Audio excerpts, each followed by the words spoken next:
WTF instant karma that turned a rich kid's flex into their most humiliating moment ever? Story 1. I work IT at a mid-sized marketing firm.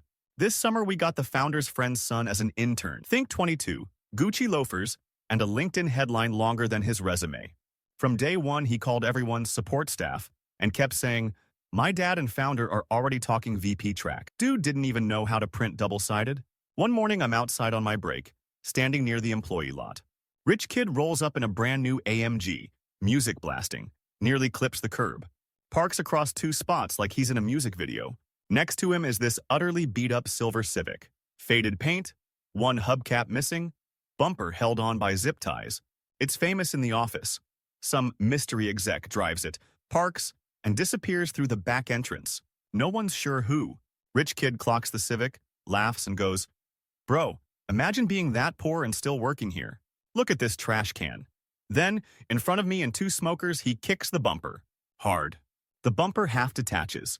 He thinks he's hilarious, pulls his phone out, starts recording a TikTok. POV. You park next to real money. He yanks the bumper again for the shot. It fully rips off and falls to the ground. He's still laughing when a black SUV pulls up to the lot. Our founder gets out, not in a suit, in faded jeans and a hoodie. He walks straight over to the battered Civic, sees the bumper on the asphalt, and just stares at it. Then he looks up at Rich Kid. "Is this funny to you?" he asks. Rich Kid goes pale. "Oh, I didn't know that was your car, founder." "That's the point. You didn't know whose car it was and you destroyed it anyway." The 2 smokers are dead silent. I'm trying to melt into the pavement. Founder reaches into his pocket, pulls out his phone, and holds it up. "HR, I'm sending you security footage from the lot. End the internship effective immediately. And make sure legal sends the bill for repairs to his father." Rich kid actually tries.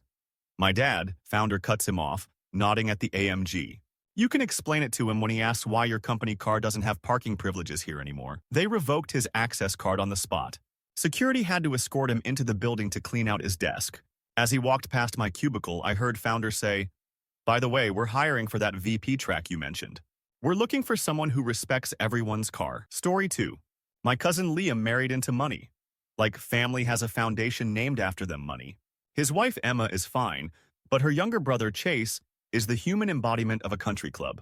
The wedding was ridiculous. Champagne tower, live band, ice sculpture of their initials. I'm a public school teacher, so my gift was modest. A handmade quilt I spent months sewing, with panels of photos printed on fabric. At the reception, gifts were displayed on a table by the entrance. People wrote their names on little tags. I saw my quilt box shoved to the side under a mountain of designer brand bags. Later, I'm in line for the bar when I hear Chase behind the gift table whispering to his buddies. "These poor side relatives, man. Who even brings homemade crap to a 6-figure wedding? Bet it's from the dollar store. Watch this." He picks up my box, reads my name, and snorts. "Yep, teacher cousin." Of course, one of his friends is filming behind-the-scenes content for Emma's wedding TikTok. Chase winks at the camera, opens my box, pulls out the quilt, and goes loud enough for nearby guests to hear. "Look at this thrift store blanket. Might use it to dry my car." People laugh. He tosses it back in the box like trash. I'm frozen, mortified. Then the wedding planner sprints over to the DJ booth. The band stops mid-song. The big projector behind them suddenly switches from the photo slideshow to a live feed. It's the videographer's camera, audio and all. There's Chase, 5 seconds delayed, on screen, mocking the poor relatives, calling my quilt trash, everyone seeing it, huge, and in HD. You could hear his exact words echo around the ballroom. Emma's face goes white. Her mom's jaw actually drops.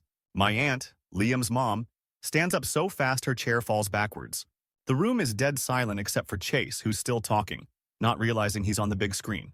Then Emma shrills into the mic from the sweetheart table, "Chase, turn around." He does.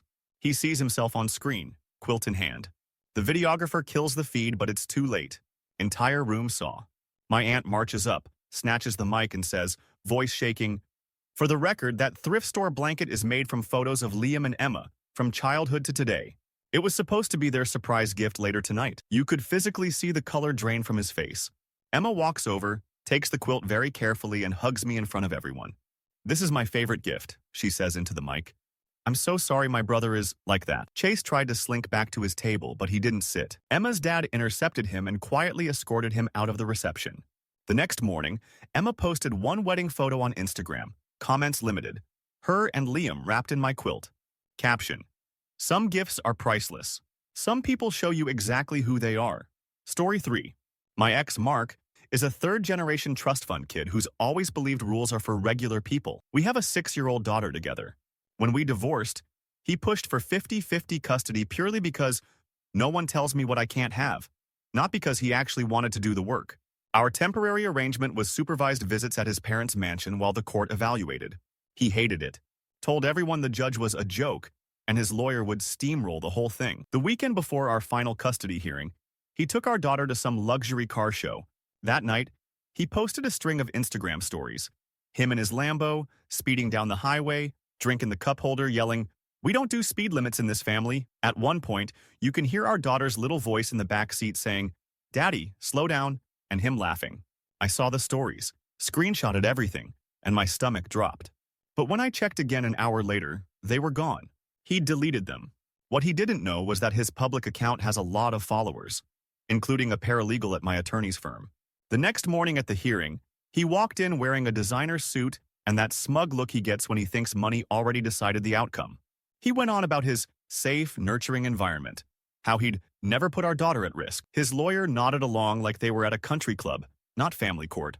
Then my attorney stood up. "Your Honor, we have new evidence from this weekend." She connected her laptop to the courtroom monitor.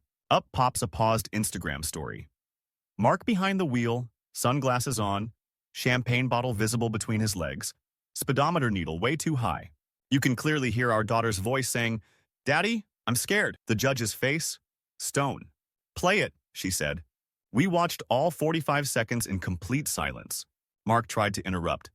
"This is out of context." The judge cut him off. "The context is your 6-year-old begging you to slow down while you film yourself driving under the influence." He started stammering about, "It was staged. I wasn't really drinking. We were on a closed road." The paralegal, bless her, had captured his comment section too, including his own reply. "Catch me if you can, Judge." The judge shuffled her papers, took a breath, and said, "Mr. Last name? Based on this evidence, I am denying your request for joint custody. You will have supervised visitation only, pending completion of a parenting course and substance evaluation. Your daughter's safety is not a game, and neither is this court." He went from smirking to crying in under 10 seconds. As we were leaving, he hissed at me, "You did this." I looked him in the eye and said, "No, you posted this. I just saved it." Story 4. In high school, I was friends, sort of, with this rich kid, Tyler. His parents owned half the strip mall in town. He had the newest iPhone every year, designer backpack, and bragged constantly about his $2,000 smartwatch. Tyler also had a habit of joking about my thrift store clothes. Nothing too overt, just loud enough for girls to hear. "Oh, vintage? Or just poor?" Our chemistry teacher announced a brutal final. 50% of our grade, locked browser exam on school iPads. No phones allowed. Tyler rolled his eyes and said, "My dad donated the lab. I think I'll be fine." Day of the exam, Tyler shows up, flexing his watch. "It's basically a phone," he whispers, tapping it.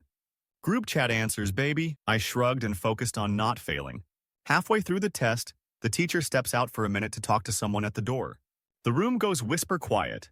Then Tyler's watch dings. He tries to silence it, but more notifications flood in.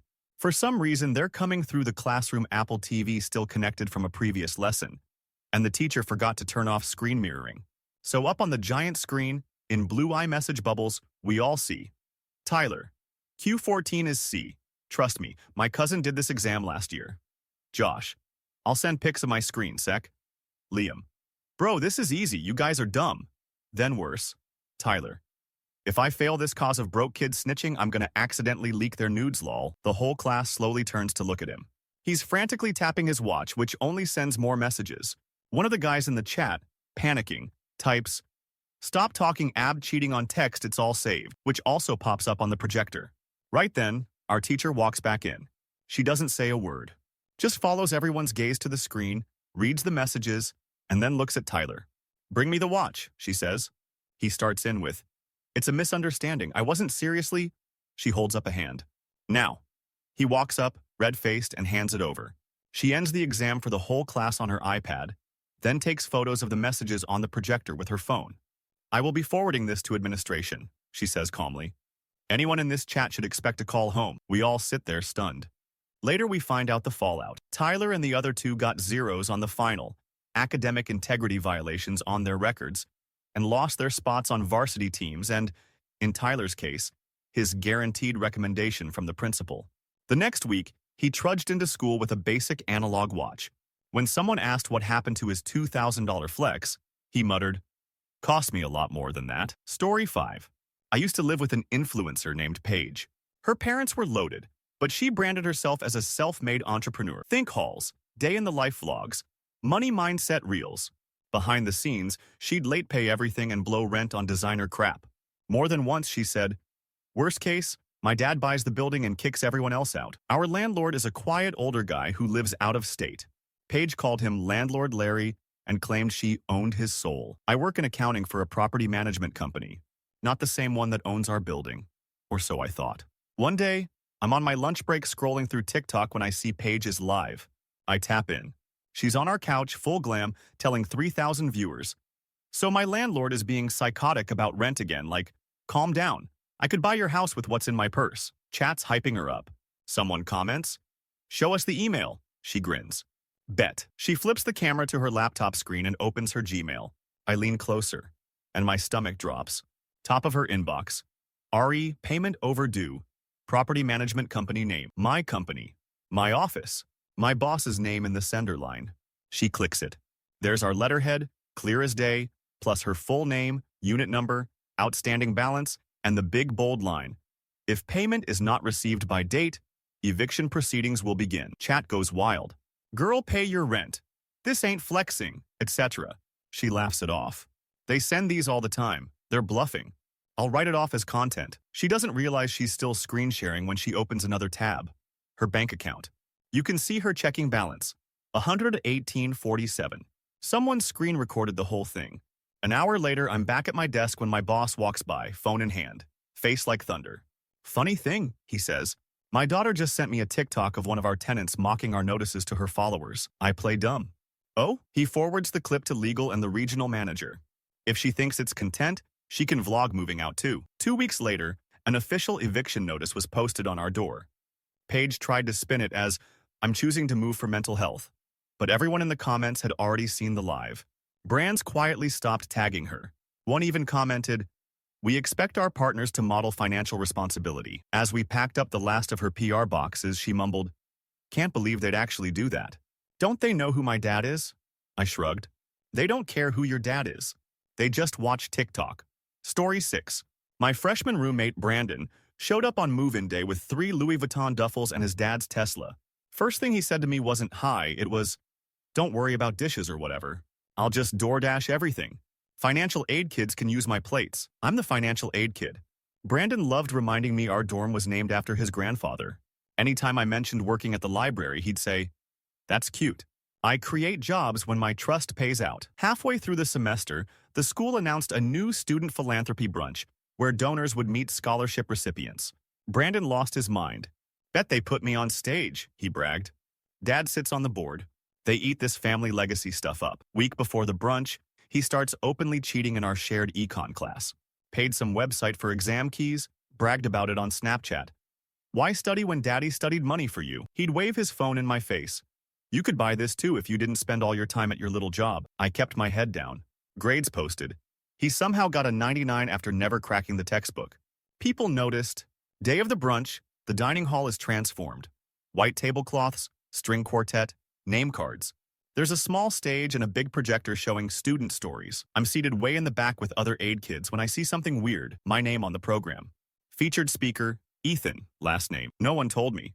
The dean gets up, talks about integrity and generosity, then says, "Today we'd like to recognize a student whose work ethic inspired a very special gift." My heart is pounding as they call me up. On the projector, there's a slide. A photo of me shelving books at the library, another of me tutoring in the math lab. No idea who took these. Then the dean says, "One of our longtime donors' families recently learned their student was abusing academic resources and misrepresenting himself. In response, they chose to redirect a portion of his discretionary fund to create the Ethan Rivera Persistence Scholarship." Whispers. Brandon, 3 tables up with his parents, freezes. The dean continues, "This scholarship will fully cover Ethan's room, board, and books for the rest of his undergraduate career. In addition, the student whose behavior prompted this change has been placed on academic probation and will be required to complete community work study alongside other scholarship students. I look out and lock eyes with Brandon. His dad is staring at him like he's never seen him before. Later that week, Brandon showed up late to our dorm. In a rideshare, not the Tesla. The car was gone. He tossed his new work-study uniform on his bed, a polo with the library logo on it. "Guess I'll see you at your little job," I said. He didn't have anything to say for once. Story 7. My grandfather died last year. He wasn't billionaire rich, but he had serious money. Lake house, classic cars, investments. I'm one of 5 grandkids, the only one who grew up on the not-rich side of the family. My cousin Sienna is the princess. Private schools, designer everything, the only person I've ever seen wear Louboutins to a backyard BBQ. She called Grandpa my biggest fan and posted photos with him like he was an accessory. At the wake, she swept in late, sunglasses on indoors, clutching a $4,000 handbag. I was standing near the coffee table when she leaned into her friend and said, "I'm honestly just ready for the will reading. The lake house is basically mine. I've already talked to an architect about tearing down that old place. That old place is where Grandpa taught me to fish and let me cry when my parents were fighting." She kept going. "I feel kind of bad for... What's your name again?" She snapped her fingers at me. "Oh, right, Maya. But she can't seriously expect anything. Grandpa said he wanted his money to do something, you know?" I bit my tongue so hard it hurt. A week later, we're at the lawyer's office for the will reading. Big polished table, fancy leather chairs. Sienna's already scrolling through Zillow on her phone, looking at renovation inspo. The lawyer starts with some small bequests, charities, an old friend, his church. Then he says, "Now, regarding the lake property, boats, and associated investment account," Sienna straightens in her chair. I literally hear her bracelet jingle. "These are to be placed into a trust administered by my granddaughter Maya, to be used as a retreat and scholarship fund for kids from low-income families in our hometown. She may live on the property if she chooses, provided it remains primarily in charitable use." Silence. The lawyer keeps going. "To my granddaughter Sienna, who has never wanted for material things, I leave something I hope will one day matter more than money." He reads Grandpa's letter out loud. "Sienna, if you are hearing this, it means I am gone, and you are thinking about what you are owed. The truth is, you already received your inheritance long ago, every opportunity money could buy. Consider this my way of giving your cousin the same chance." Then the kicker. "You will have access to the trust only if you log 2,000 hours of verified volunteer work at the retreat under Maya's supervision before your 30th birthday. If you choose not to, your share will be redistributed among the kids who come there." I swear I heard her choke. I walked out of that office in shock. I'd gone in hoping for maybe a small check to pay off my car. Instead, I drove out to the lake house with the keys in my pocket. On the dock, in the place we used to sit and count fireflies, I opened the last envelope he'd left me. It was a photo of us together, me in my thrift store hoodie, him in his ancient fishing hat. On the back, in shaky handwriting, "Let them work for it for once. You already did." Story 8. I'm a software engineer who helped build a health app with my friend Nadia. We bootstrapped it for a year. Late nights, ramen, secondhand laptops. When we finally landed a meeting with a real investor, they insisted we bring on someone with pedigree. Enter Leo. Leo was the investor's nephew. Stanford MBA, internship at a hedge fund, wore a watch that cost more than my car. He slid into our Slack like he owned the place. "I'll handle the money and the pitch," he said. "You guys do whatever code stuff." Within a month, he'd slapped founder and visionary on his LinkedIn and pushed us into a startup pitch competition with a $250K prize. It was sponsored by his uncle's VC firm, naturally. The week before the event, I caught him exporting our slide deck to his personal email. I asked why. He laughed. "Backups, man. Relax. This is how real companies work." Day of the pitch, we're backstage at this fancy hotel ballroom. Cameras, live stream, big-name judges. Leo is vibrating with ego. "Don't worry," he says loud enough for the other teams to hear. "I've been pitching since I was 12. My dad used to let me practice on his board of directors." He walks on stage alone. He introduces himself as the creator of the product. Mentions Nadia and me in one throwaway line. "My dev team." He tells some polished story about brainstorming the app while mentoring disadvantaged youth abroad, which I know for a fact is a week-long Instagram trip he did in Bali. Then he pulls up screenshots of the app and says, "I personally built our prototype in a weekend hack session." I see Nadia's face go rigid. He nails the delivery, I'll give him that. Standing ovation from his uncle in the front row. Judges nodding. They announced the top 3 finalists, and of course, we're in. Before the final decision, each team has to go to a back room for technical due diligence with 2 of the judges. One is a veteran engineer, the other a lawyer. Leo swans in first, we trail behind. The engineer judge asks, "Can you walk us through your codebase? Specifically, how you solve the encryption for patient data?" Leo doesn't even look at us. Totally. I can pull it up. He opens his laptop, tries to navigate GitHub, and types the wrong password. Twice. The engineer turns to me. "Mind if you show us?" I exchange a look with Nadia. Then I open the repo, click on the commit history, and rotate the screen so they can see. Every single commit. Months of them. All under my username and Nadia's handle. Not a single one from Leo. The lawyer leans in. "And Mr. Visionary here? Where's his work?" I scroll slowly. Empty. Then I click on the pitch deck final file and open the version history. It shows his account downloading it at 2 a.m. the night before, and another commit where he replaced our names with Developer A and Developer B. The room goes quiet. The engineer judge says, "Thank you, that's all we need." Later, in the ballroom, they announce that our team has been disqualified for material misrepresentation by a listed founder. No prize, no trophy. Then the twist. The mic squeals as the engineer judge clears his throat. However, given what we saw in diligence, Nadia and Alex, he nods toward us. "We'd like to invite you to meet with our partners next week to discuss a different investment, contingent on you restructuring your cap table." Leo doesn't seem to get it. "What does that mean?" he asks. I look him dead in the eye. "It means you're not on it anymore." He started this whole thing trying to flex his connections. Turns out Git history doesn't care who your uncle is. Story 9. I live in one of those aspirational suburbs where half the houses look like Pinterest threw up on them. Across the cul-de-sac is the biggest one. 6-car driveway, pool, stone lions. Belongs to the Patel family. Their 19-year-old son, Arjun, is our resident nightmare. Technically, the McLaren in the driveway belongs to his dad, but you'd never know it from how he revved it at 2 a.m. for Instagram. He'd peel out, music blasting, nearly clipping mailboxes while filming himself. When you're 19 and already richer than your neighbor's retirement plans, he loved to torment the older couple next door, Mr. and Mrs. Green, who've lived here since the 80s. If Mr. Green complained about the noise, Arjun would laugh and say, "You can call the HOA, but my mom is the HOA." She was, in fact, the HOA president. Anytime anyone lodged a complaint, it disappeared. A damaged garden? Insufficient evidence. Burnouts on the private park path? Must be teenagers from outside the community. Noise at 3 a.m.? Cultural celebration. The final straw came last summer. The HOA posted strict rules banning overnight street parking, under threat of fines and towing. Guess whose cars were mysteriously exempt? One night, Arjun had some kind of party, catered bartenders, DJ, fireworks, in the cul-de-sac. My car got ash on it. Mrs. Green's rose bushes caught a spark and burned. When I went outside, I heard him shout, "Relax, it's just flowers. I'll buy you a new yard if it matters that much." Mrs. Green, who usually just quietly retreated, did something I'd never seen. She pulled out her phone and took a long, steady video. The following week, instead of the usual HOA newsletter, we all got a certified letter from the city. Notice of public hearing. Noise violations and misuse of HOA authority. Turns out Mr. Green used to be a city planner. He and his wife compiled 2 years' worth of ring footage, with dates and times, plus a record of every ignored complaint. They sent it to the city, the fire marshal, and, this is the kicker, the bank that financed most of the neighborhood. At the hearing, Arjun lounged in a blazer like he was at a TED Talk. His mom sat beside him, flipping through papers like this was all beneath her. Then the fire marshal played Mrs. Green's video on a screen, fireworks exploding dangerously close to shingles, sparks landing on roofs. Next was a neighborhood montage.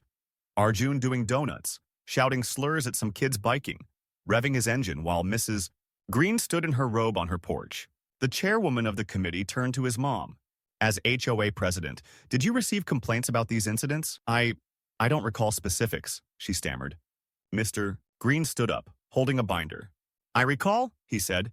"I printed every email she ignored." They voted that night to remove her as HOA president, appoint a neutral management company, and fine the Patel family for repeated violations. Arjun's driving privileges in the neighborhood were revoked.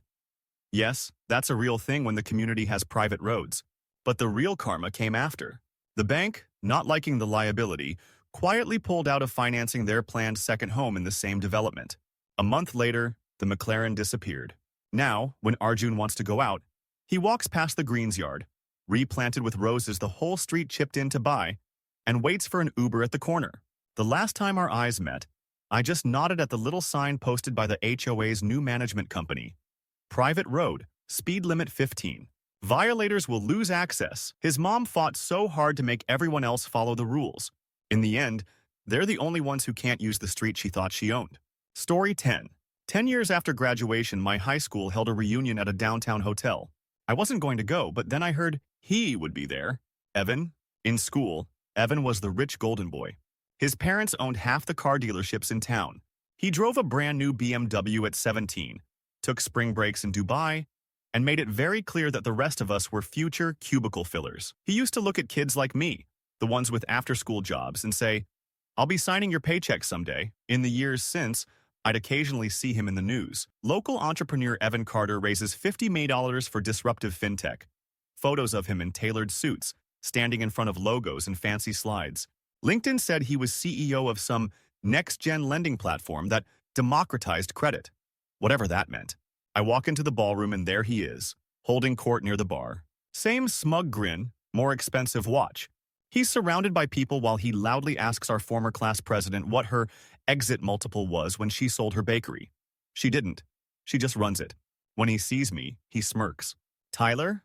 Dude, did you ever get out of the grocery store?" I worked there in high school. "I'm a data analyst now," I say. He claps my shoulder. "Nice, nice. Every empire needs spreadsheet guys." He launches into a monologue about his company, FlexiFund. Brags about the Super Bowl ad they almost ran, the crazy returns his investors are getting, how regulations are for people without lawyers. A few people laugh nervously. Our old biology teacher, Mrs. Kim, is there too. She's at the edge of the group, listening, sipping her wine quietly. Then someone yells from the other side of the room, "Hey, they put the game on." The hotel staff has flipped on the giant TV behind the bar. It's tuned to a 24-hour news channel. At the bottom of the screen is a red breaking news banner. I watch the words appear in real time. Disruptive lender, FlexiFund raided by federal agents. CEO Evan Carter under investigation. The photo next to it is Evan's most recent headshot. The room goes dead silent. Someone actually gasps. Evan spins around slowly, drink halfway to his mouth. On TV, a reporter is standing outside a glass office tower. Behind her, agents cart out boxes. The Chiron updates. Thousands of small investors potentially defrauded. They cut to a clip from FlexiFund's promo video. Evan looking right into the camera, promising safe, secure, market-beating returns for everyone. The reporter continues. Regulators allege FlexiFund operated without proper licensing, misrepresented risk, and diverted investor funds to purchase luxury vehicles and real estate for executive use. Someone near me whispers, "Oh my God." Then the most surreal thing happens. All our phones start buzzing. Group chats light up. A couple of people glance down, then quickly look away from him. Evan's still standing there, frozen, his own face staring back at him from 5 different screens. Mrs. Kim steps forward, tiny but unshakable. "Evan," she says gently. "Didn't you once tell me in class that evolution proves only the smartest survive?" He swallows. It's out of context. She nods at the TV, where they're now showing his fleet of sports cars being loaded onto tow trucks. Looks like context finally caught up. He leaves without saying goodbye, pushing past the photo booth and the table of name tags. On the way out, he bumps into the hotel staffer holding the remote. And for a split second, every screen in the lobby shows him fleeing his own party. 10 years ago, he swore he'd be the one hiring all of us. Now, half the room works in compliance, auditing, law, banking. As the door swings shut behind him, my friend Jess, a lawyer for the state, frowns down at her email and says quietly, "Guess I know what case I'm getting on Monday." Story 11. My dad had me in his early 20s with my mom, then married money and had my younger half-brother, Cole. I grew up in an apartment. Cole grew up in a lakefront McMansion with a dock and an elevator. Every summer they'd invite me to family week at the lake house. I went mostly to see my dad. Cole treated me like a charity guest. This year, Cole was 21 and insufferable. Rolex, boat shoes, and this charming habit of introducing me as my discount sibling. He'd say it in front of his friends and laugh like he'd invented comedy. On the second night, we're on the deck after dinner when Cole claps his hands and goes, "Okay, I brought a game." He pulls out a stack of DNA test kits. "We're gonna settle it once and for all," he grins. See exactly how much of the family last name bloodline everyone's got. Science, baby. I laughed it off, but my face was hot. One of his friends says, "Dude, that's messed up." And he shrugs. Relax. Maya knows I love her. Besides, maybe she'll get lucky and be more than 12% related. My dad says quietly, "Cole, that's enough." But Cole is already handing out kits like party favors. His mom, perfect hair, chilled wine glass, looks uncomfortable but doesn't stop him. We all spit in the tubes. I only did it because refusing would have felt like admitting something was wrong with me, not him. Fast forward 3 weeks. Results party. Yes, really. Cole has printed little banners and stuck them to the wall. Real, last name, and budget edition. He's already recording for Instagram as we log into the accounts on the big living room TV. Okay, he announces. First up, the control group, me. He clicks his profile. Ethnicity pie chart, blah blah. Then the screen shows DNA relatives. At the top is my dad. Underneath, father, 0% DNA shared. Cole laughs like the app glitched. Wait, what? He refreshes. Same thing. Dad goes dead white. His wife's wine glass hits the coffee table so hard some spills. Cole scrolls. My name is next. Half-sister. 26% DNA shared. The room is suddenly ice. Dad stands up, slow, like his joints hurt. Turn it off, Cole. Cole's still flailing. No, the system's wrong. It's like American Science, or his mom blurts, Evan, I'm so sorry, and then clamps a hand over her mouth. No one calls my dad Evan except her, and only when she's scared. He closes his eyes. How long have you known? She starts crying. Something about a break early in their marriage, and I thought it didn't matter. He's my son. And I knew you'd love him anyway. Cole just keeps saying, no, no, no, like he can rewind his own mouth. Dad looks at me. Maya, will you give us a minute? I nod and step out onto the deck. Through the sliding door, I hear Cole yell, so I made fun of her for not belonging here. The words hit harder than the yelling. A few minutes later, Dad comes out. Eyes red, but voice steady. For what it's worth, he says, nothing about your place here has ever been in question. You're my kid. Full stop. Inside, I hear Cole sob. So whose son am I then? Instant karma. Courtesy of a kid who thought genetics made him better than everyone else. He wanted percentages on a screen to prove I didn't belong.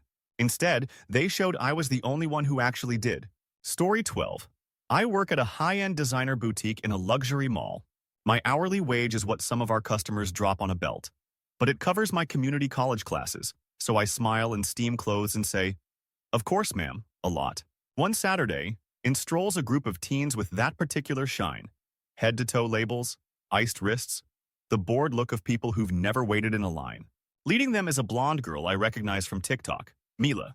Her parents own half the car dealerships in the state, and she makes day in the life of a millionaire's daughter videos.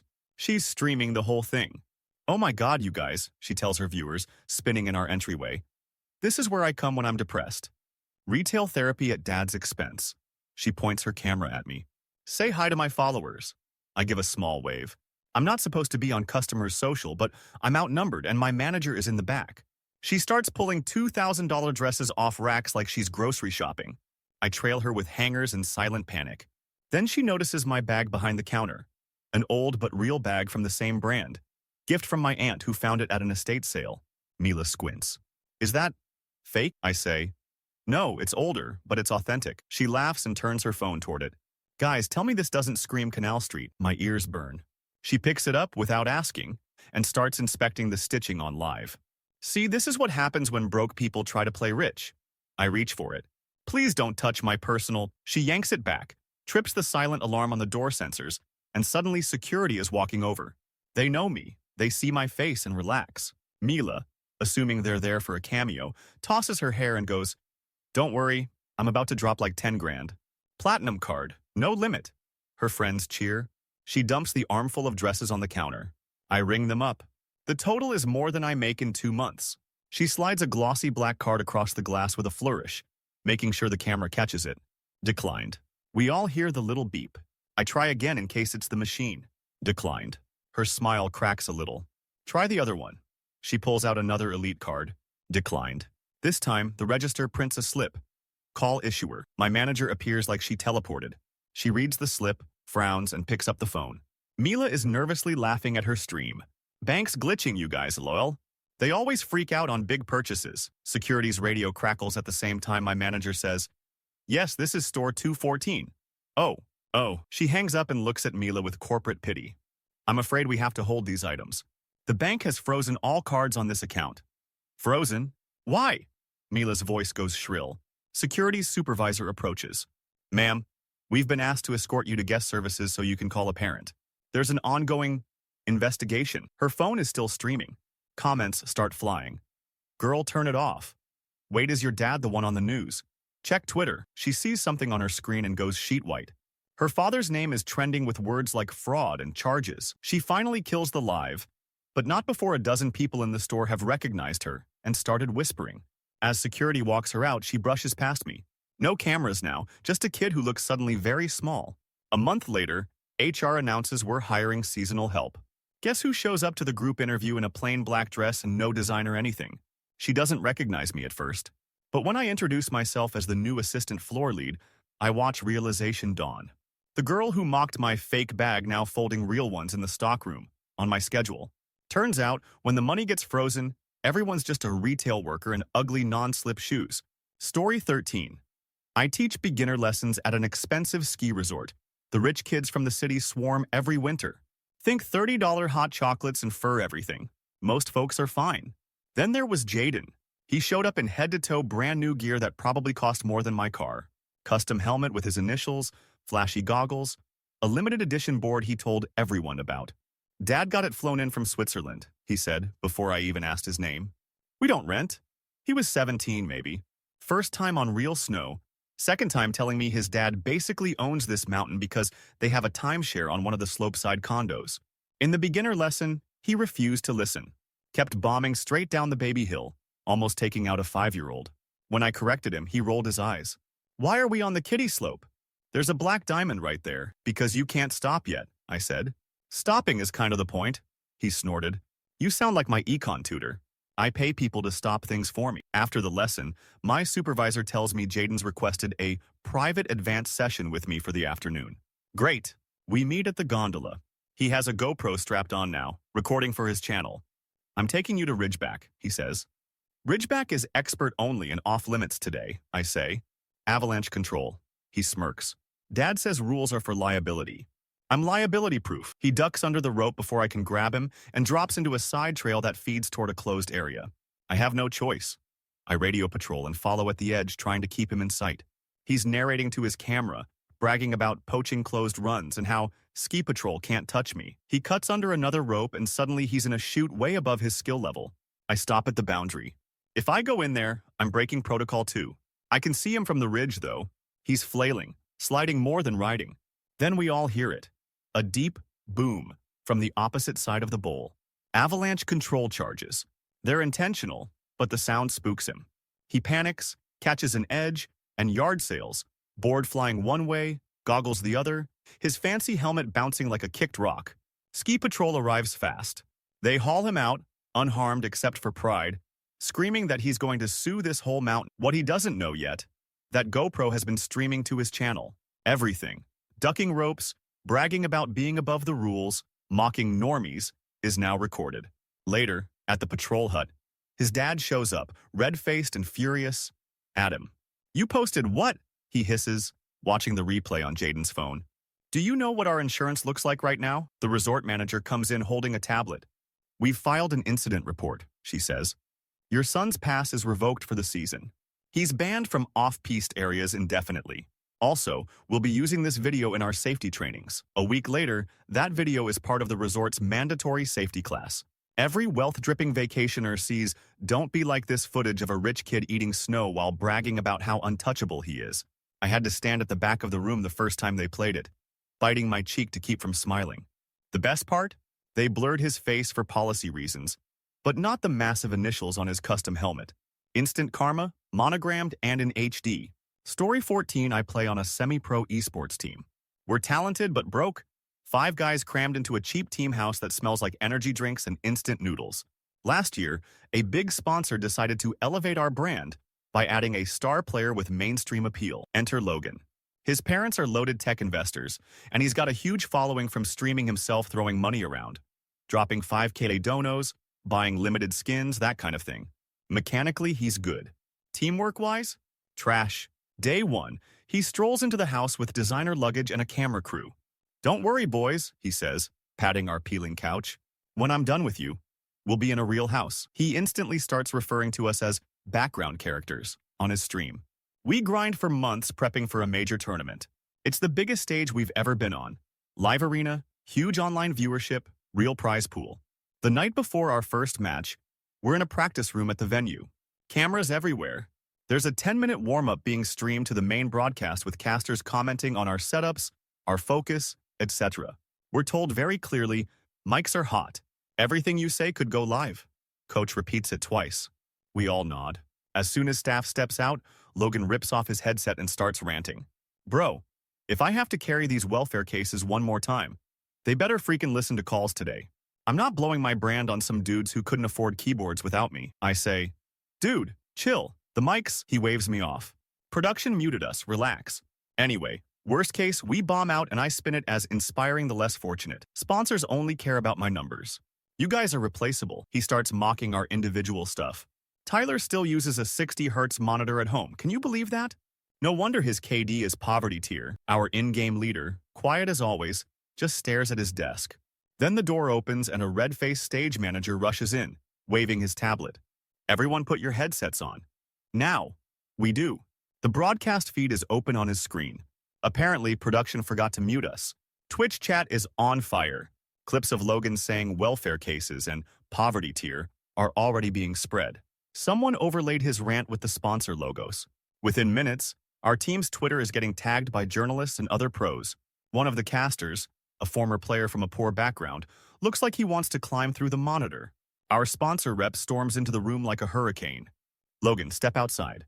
The rest of you, stay." He leaves, still insisting it's no big deal. 5 minutes later, the tournament head ref comes in with security. Effective immediately, player Logoat is disqualified for conduct violations, he announces. The team may compete with a substitute or forfeit. We don't have a sub. The ref continues. Prize money distribution and contracts will be revisited with the remaining players. As for you, he looks toward the hallway where Logan disappeared. You're banned from this tournament circuit for 1 year. We expect to get dragged publicly with him. Instead, the casters pivot hard. They talk about how the scene has always had class issues, how a lot of pros came from nothing. Sponsors, desperate for damage control, start tweeting about supporting underrepresented talent. We play with a stand-in from another team who volunteered. We lose, but we fight like hell. Crowd actually cheers for us when we walk off. 2 weeks later, the sponsor drops Logan and offers new deals to the rest of us, individually. Smaller but ours. Logan posts a tearful apology video about misunderstood jokes from his parents' vacation home. It gets ratioed with one clipped line over and over. "Don't worry, boys. When I'm done with you." He was right. He was done with us. And that's exactly when things finally started to go our way. Story 15. My fiancé, Diego, grew up in a single-bedroom apartment over his parents' bakery. I grew up not like that. My family isn't billionaire level, but private school and ski trips were normal. My ex, Nolan, is rich. His family made tech money early, and he never stopped reminding people. We dated in college until I got tired of him calling everyone poor as a personality trait. When Diego proposed, we had a small engagement party at a rooftop bar. Mostly friends, plus my parents and sister. Very chill. We paid for it ourselves, which was a big deal for us. Halfway through, I see a familiar profile walking off the elevator. Nolan. He's in a flawless suit, hair perfect, like he's walking into a photo shoot, not crashing a party. My stomach drops. My sister hisses. I did not invite him. He spots me, plasters on a sad smile, and saunters over. Heard the news, he says loudly enough for nearby tables to hear. Had to see it myself. Diego, ever polite, offers a handshake. Nolan pretends not to see it. You're really trading down, huh? Nolan says to me. From penthouses to whatever this is. I feel Diego stiffen next to me. Nolan turns to the room and raises his voice. Hey, everyone. Quick toast from the ghost of relationships past. Before I can stop him, he grabs a spoon and taps a glass. People quiet down out of reflex. He grins. I just want to say congrats to Maya for finally landing someone who loves her for who she is. He looks Diego up and down. Because it sure isn't for her taste in restaurants. A few awkward laughs. My dad's face is stone. Nolan pulls out his phone. Actually, I brought a gift. Some Context. You all probably think this is some big romantic story. But when we dated, Maya told me straight up she'd never date anyone who couldn't at least match her lifestyle. He starts swiping. Luckily for us, modern tech has receipts. He opens his AirDrop panel and selects Share with Everyone. 15 little device names appear. Everyone in the bar. Let's show the room who the real gold digger is, he says, hitting send on a folder labeled Maya Truth. Phones ding all around us. People start opening the files. Except instead of screenshots, what pops up on every screen, including the big mirrored TV behind the bar, is a PDF titled Monthly Allowance, Nolan Carter, Dad to Son. He airdropped the wrong folder. Pages and pages of spreadsheets fill the TV. Line items like rent, covered by parents, car payment, dad, credit card, dad pays in full, trust fund disbursement, request more, then another doc, incidental reimbursements, clubs, bottle service, business meetings. Someone near the bar bursts out laughing. Bro, your dad pays for your bottle service? Nolan goes rigid. That's not, More files pop up. A voice memo autoplays on one phone, then others as people turn up the volume. Nolan whining, Dad, it's actually humiliating when my card gets declined in front of girls. And his father sighing, maybe stop pretending it's your money then. Diego looks at him, calm. You came here to embarrass us in front of our friends, he says. But all you brought was a slideshow of how you still live on your parents' payroll. My mom, who has been quiet all night, steps forward. For the record, she says, loud and clear, when Maya said she wanted someone who could match her lifestyle, she meant someone who could pay their own bills. There's a beat of silence. Then the bartender, who's been watching all this, leans over and says, Sir, I'm going to have to ask you to close out your tab before you leave. Nolan fumbles with his wallet, suddenly very aware of every eye on him, and mutters, just put it on the card on file. The bartender checks his screen. That one declined earlier. Something about spending limit reached. He looks at Diego. You got this one? He jokes. Diego squeezes my hand. No, he says. We're good. We already paid for our party. We watch Nolan slink toward the elevator, phone buzzing with notifications as the files he tried to weaponize against me get forwarded, screenshotted, and laughed at in real time. He always said poor people were just kids who never grew up. Turns out the only one in the room who still needed an allowance was him.